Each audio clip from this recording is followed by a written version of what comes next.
മനസ്സിലായില്ല. അപ്പൊ ഇന്ന് മുളക് കാച്ചിയത്. ഓക്കെ, മുളക് കാച്ചിയതാ.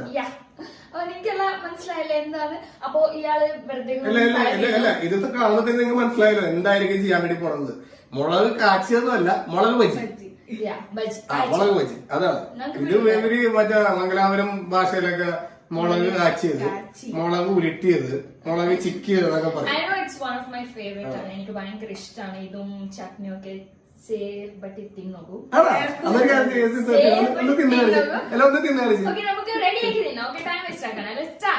ഓക്കെ, അപ്പൊ നമുക്ക് മഷൂല മുളക് കാച്ചിയത് നമുക്ക് നോക്കാം എങ്ങനെയുണ്ടാവുന്നത്. മുളക് ബജിയുടെ ഇൻഗ്രീഡിയൻസ് എന്താണെന്ന് അപ്പൊ നമുക്ക് നോക്കാം. മഷൂ. ഓക്കെ, ഇൻഗ്രീഡിയൻസ് ചില്ലി, കടലപ്പൊടി. ചില്ലിയാണല്ലേ പറഞ്ഞല്ലേ മെയിൻ, അതാണ് ചില്ലി. അപ്പൊ അതിനെ പറ്റി കുറച്ചൊക്കെ പറയണം. ചില്ലി നല്ല ഭംഗി രസമായിട്ടുണ്ട്.